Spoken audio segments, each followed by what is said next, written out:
ଯେତେବେଳେ ମୁଁ ଝିଅ ଛୁଆ ଥିଲି ସେତେବେଳେ ମୋ ଲାଇଫରେ ବହୁତ କିଛି ଅପ୍ ଆଣ୍ଡ ଡାଉନ୍ ଆସୁଥିଲା। ଯେତେବେଳେ ମୁଁ ଦୁଃଖୀ ହେଇଯାଉଥିଲି ମୋ ବାପା ମା ହଜାର ଗୁଣରେ ଦୁଃଖୀ ହେଇଯାଉଥିଲେ। ଯେତେବେଳେ ମୁଁ ସୁଖୀ ହେଇଯାଉଥିଲି ମୋ ବାପା ମା ହଜାର ଗୁଣରେ ସୁଖୀ ହେଇଯାଉଥିଲେ। ଏସବୁ ଅନୁଭବକୁ ଦେଖିକି ଥରେ ମୋ ବାପା ମାଆକୁ ପଚାରିଥିଲି, ମୋତେ କ'ଣ ଯେତିକି ଅନୁଭବଟା ହୁଏ, ମୋତେ କ'ଣ ଯେତିକି କଷ୍ଟ ହୁଏ ତମମାନଙ୍କୁ କ'ଣ ଲାଗେ? ମୋ ବାପା ମା ହସି ଦେଇକିରି ଗୋଟେ ପଦ କହିଥିଲେ, ଯେତେବେଳେ ତୁ ମା ହେବୁ ସେତେବେଳେ ଜାଣିପାରିବୁ। ଜୟ ଜଗନ୍ନାଥ, ସମସ୍ତଙ୍କୁ ରାଧେ ରାଧେ।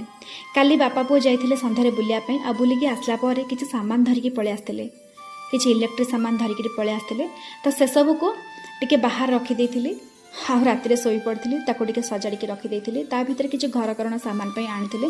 ଆଉ ମୁଁ ଫୋନ୍ କରିକି କହିଥିଲି ମୋ ପାଇଁ ଗୋଟେ ନାଇଟ୍ ଧରିକି ପଳେଇ ଆସିଥିବ।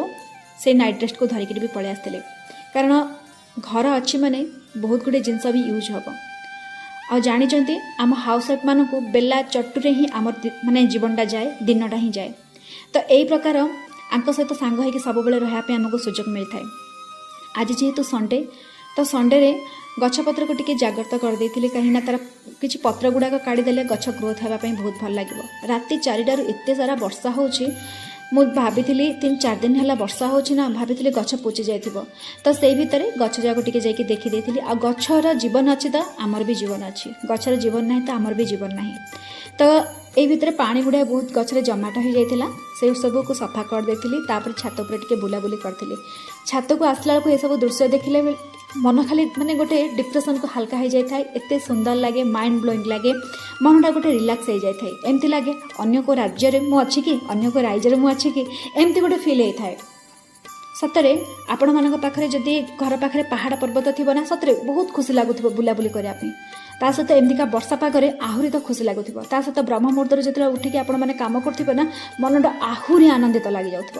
ଏଇ ପ୍ରକାର ମୋ ଲାଇଫ୍ରେ ହିଁ ସବୁବେଳେ ଘଟିଥାଏ। ଏଇ ପ୍ରକାର ହିଁ ମୁଁ ଏ ଗଛପତ୍ରକୁ ଦେଖିକି ତା ସହିତ କଥା ହେଇଥାଏ। ତ ତା ଭିତରେ ବାଡ଼ି ହଳା କିଛି ତୋଳିକି ରଖିଦେଇଥିଲି, କାରଣ ସାଇର ବାପା ବି ଖାଆନ୍ତି। ତା ସହିତ ବାଲକୋନିକି ଟିକେ ଆସିକି ନିଜକୁ ସବୁବେଳେ ୟୁନିଭର୍ସକୁ ସଂକେତ ଦେଇଥାଏ। ଆଉ ୟୁନିଭର୍ସ ମୋ ଭିତରେ ହିଁ ଅଛି, ମୁଁ ଜାଣିଛି। ତ ସେଇ ଭିତରେ ସାଇ ବି ଉଠି ପଡ଼ିଥିଲା। ସାଇ ଉଠିକି କୁଳକୁଚା କରିଦେଇକି ତାର ବ୍ରସ୍ ପତ୍ର କରିଦେଇଥିଲା।